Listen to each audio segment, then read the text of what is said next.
petrol price in Rajasthan has already hit a century. The price of petrol in other cities is steadily moving towards the three-digit mark, making states and centre richer and Aam Aadmi poorer. Now, in this time of a pandemic, it is clearly eating into the savings of the common man. And according to Prime Minister Narendra Modi, the middle class would not have been burdened if the previous governments had focused on reducing India's energy import dependence. But does the entire onus lie on the successive central governments? But what about the high VAT levied by the state governments? Let's understand India's fuel price conundrum on India Revival Mission. I'm Heena Gambhir, and joining me on the broadcast today is Vandana Hari, who is founder Vanda Insights. We have with us Saurabh Chandra, former Secretary, Ministry of Petroleum and Natural Gas. And we also have with us Mr. R.S. Sharma, former Chairman, ONGC. Thank you very much, all of you, for joining us here on India Revival Mission. Let me begin this discussion with you, Mr. Saurabh Chandra. The NDA government, in a way, is putting the blame on previous regimes. But that time, if you will recall, the crude was around 100 and the petrol price was around 60. But today, it's exactly the opposite. The crude is somewhere around $64 per barrel, and the petrol price is inching close to 100. What really explains this? Let me make two preliminary submissions. One, there are no free lunches in life. Two, there is no major economic decision which is untouched by political priorities. Having said this, the way to understand this is, how does one raise money to meet the expenditure? You raise it through tax, you have non-tax revenues, and you have what is called fiscal deficit, which in turn means loans. Now, what did the earlier UPA government do? There was something called under-recoveries. Now, under-recoveries were funded, one, by upstream companies, to some extent by midstream companies, and the third from the government budget. At that time, oil bonds were given. More than 1 lakh crore of oil bonds are still outstanding.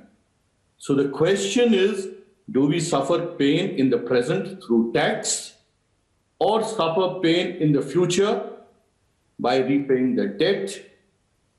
Either way, it is the taxpayer who's going to pay it. So this is a political choice. UPA government made one choice. The NDA government made another choice. And these prices are linked to international prices. So you have the Singapore petrol prices determining the Indian petrol price, and you have the Arab Gulf diesel price determining the diesel price. So that is how it is. These are just political choices. So are you suggesting that probably we have to wait for elections to come, at least in Delhi and UP and other nearby states, for the relief on fuel prices? Because at least 5 states, sir, in the country have already reduced VAT, and some of them are poll-bound states. You see, politics will determine economics. It's happened in the past. It's probably going to happen in the future. When it becomes a political compulsion, then a change would take place. Okay. At what stage it becomes a political compulsion is entirely up to the political leadership. Okay. Ms. Vandana Hari, now the question is that the oil minister of the country has called it a temporary phenomena because of the, what the OPEC countries are doing right now. And, perhaps in a few weeks from now, we are expecting some changes as far as the production is concerned. So we can expect things to get better. What is your sense of the situation in the international market? How soon do you see this upward trend of crude getting reversed? Is that going to happen in the near future? Unfortunately, Heena, things are going to get better only for the oil producing and exporting countries. And the reason I say that is, first of all, you have to bear in mind that 2021 is already looking much better than 2020 in terms of COVID, in terms of various lockdowns and restrictions by governments, the optimism with regard to vaccination, making economic recovery much faster. So in 2020, oil prices were very depressed. It was, I would say, almost unusual circumstances, huge demand destruction, especially the first 2 quarters of the year. And 2021 is looking very different. So we had Brent, the international crude benchmark, average around $42 last year. Already for the first 2 months of this year, it's been closer to $60. The expectations are for Brent to average 60, could be even 65 through this year. So we're looking at least a 50% rise in crude prices and perhaps even higher prices in the second half of this year than what we're seeing now. Okay. Mr. R.S. Sharma, now coming back to the argument that we were discussing initially about the issue of import dependence and what Prime Minister Modi also raised. You've been in the field for a very long time. You understand the oil producers as well quite well. In your opinion, has India done enough to reduce import dependence when it comes to our energy needs, sir? I would say yes. But if my next sentence will clarify the position, India, which is a domicile to 18% of the world population, our known hydrocarbon reserves are less than 2% of the global reserves. It is not I am saying, these are the best of the global experts, best of the G&G experts. They have been saying India is not endowed very much with the oil and gas reserves. So I don't think we have not been doing enough. ONGC, primarily the domestic production comes from ONGC. I know very well it has been optimally producing. And had it been in private hands, it would have been, reservoirs would have been clogged and production would have closed. So I'm proud of that I represent ONGC. This is the organization that has for the past 60 years it continues to produce from some of the fields like Bombay High. This was discovered in early 70s. It is still producing. Other fields also.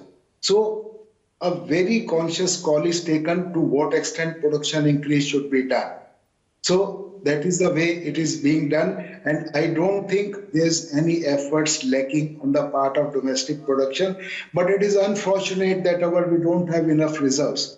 Look at Japan, Korea, look at many of these countries in Europe, Switzerland, don't have any this oil and gas reserve. 100% these countries import. So I don't think that is an embarrassment for the country that we are import dependent. Only thing is we need to balance our imports and exports in such a way that the economy doesn't suffer. I don't know whether we have time to discuss that larger issue, but I leave it to you. Okay, it's an important issue, and that is the reason why when I started I quoted what Prime Minister Narendra Modi said, because like Mr. Chandra was mentioning, as far as cutting taxes on fuel is concerned, it's clearly going to be a political issue now, looking at the way things are right now and the kind of commentary we've been getting from various ministers in the government. But Mr. Chandra, coming to the issue of import dependence, I mean, if you look at the data, NDA's aim is to reduce the crude oil imports by about 10% by 2022. But if you look at the data from 2014 till 2019-20, the percentage has actually gone up. You see, my take on the subject is that almost all your production comes either from the nomination fields or from the pre-nel fields. And that is where a lot of reforms are required. You see, post pre-NELP, NELP went on much longer than what was desired. Thereafter came ELP, and then came OALP. Now the question today is, if your production is coming from the nomination and pre-NELP fields, what are the reforms that can be done there to increase production. Secondly, and I think Mr. Sharma had made a recommendation in one of the committees that you were a part of, we have to move category 1 basins to a royalty tax regime. In all bits which will be outsourced in future for category 2 basins onwards would be on the royalty tax model.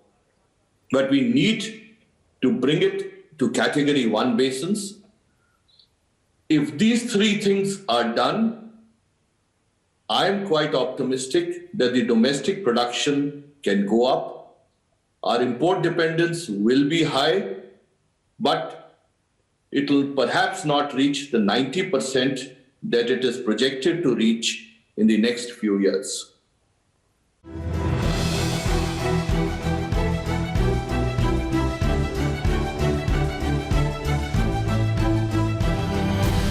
Ms. Hari, what is your view as far as the dependence angle is concerned? Is India doing enough? Is India spending enough when it comes to exploring new oil fields as compared to other countries which are also big importers like India? Your recommendation? So I completely second what Mr. Chandra and Mr. Sharma have just expressed. First of all, India's geology is what it is. It cannot be changed. That's true for any country. Having said that, India ought to be doing, and I think in a lot of ways it has been doing, everything it can to tap its domestic oil and gas reserves. You know, that's beyond doubt. But we also should bear in mind that globally attracting upstream investment dollars has become very difficult for countries. And here we're talking about mature and prolific basins that at one point of time would be a big target for companies like ExxonMobil, Shell, BP. All of these companies are reinventing themselves. They're shrinking their oil and gas portfolio. So, the point here being that India will have to increasingly look towards domestic capabilities, domestic talent, domestic technology to utilize the gas and reserves that are still under the ground or under the seabed. If I may just very quickly make sure that our viewers do not directly connect the point on import dependency with prices at the pump. I think these two are very, very separate matters, and it's important to understand that. So India's dependency, unfortunately, will continue rising because there isn't that much more oil and gas to be tapped. So, as the demand grows, the import dependency will grow.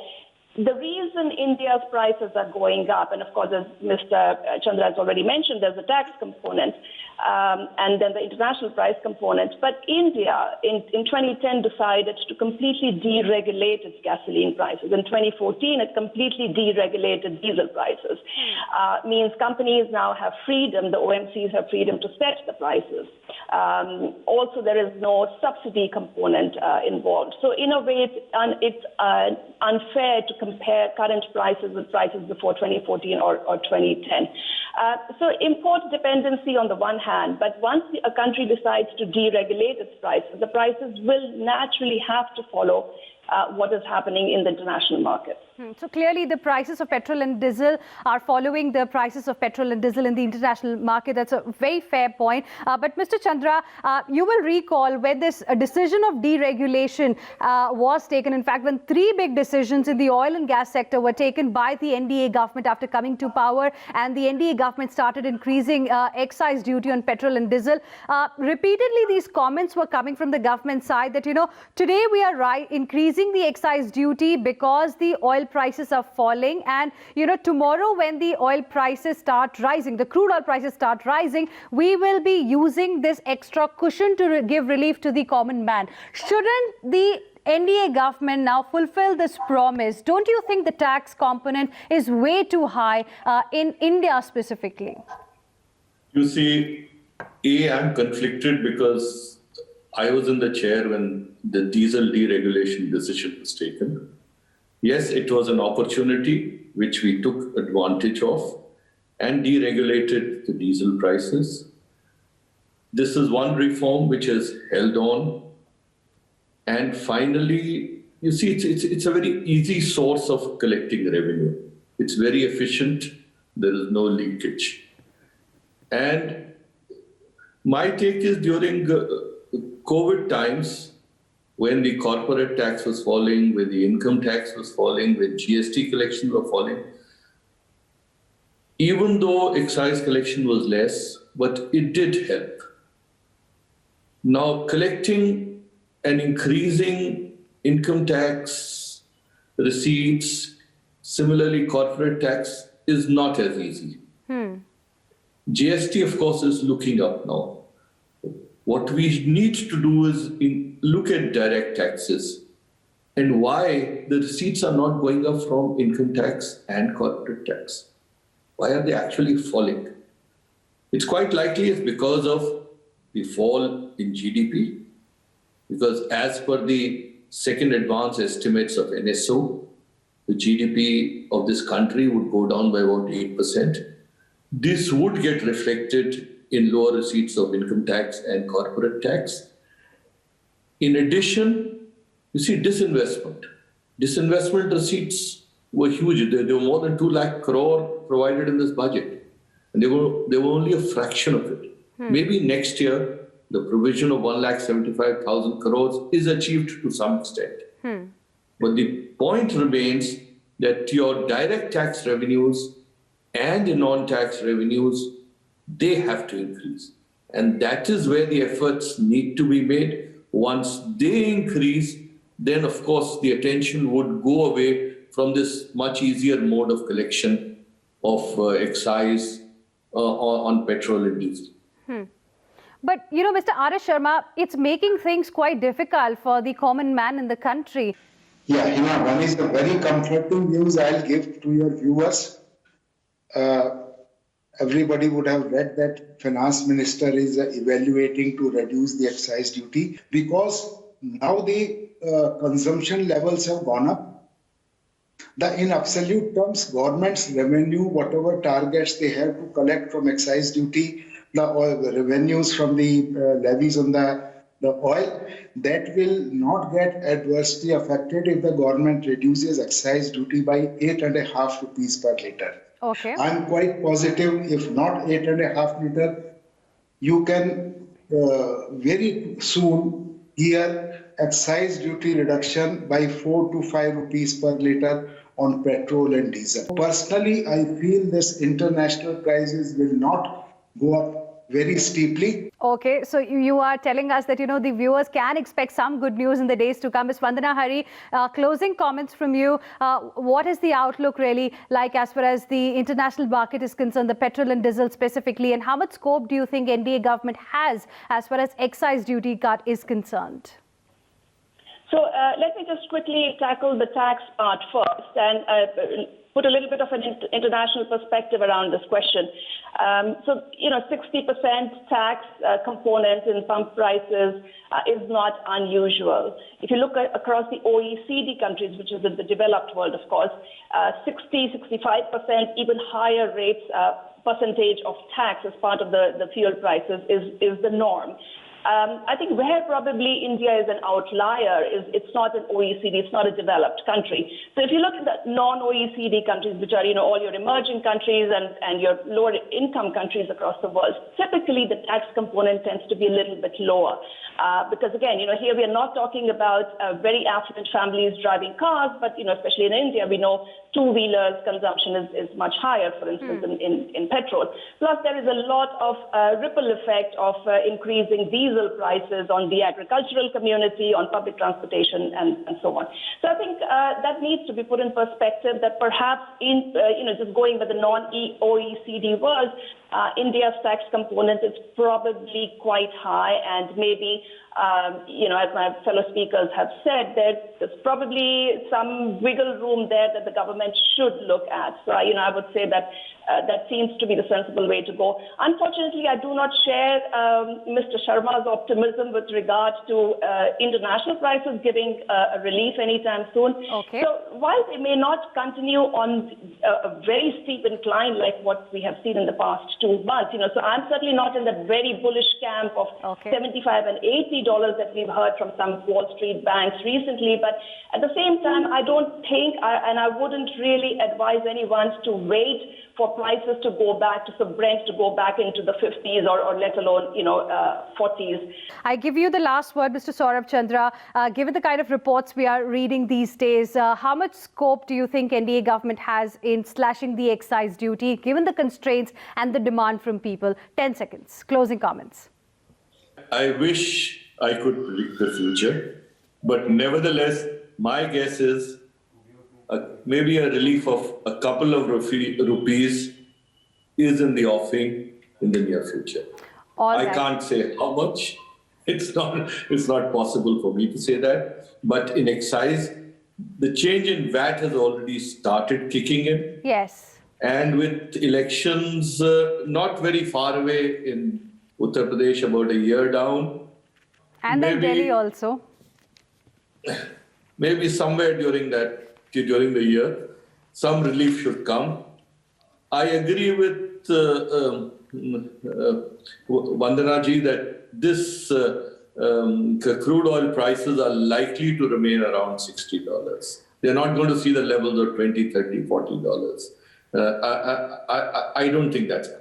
All right. So clearly, all eyes are now going to be on this big decision by the centre, which we are all hoping to see very soon. Appreciate all of you for joining us here on India Revival Mission. Thank you very much.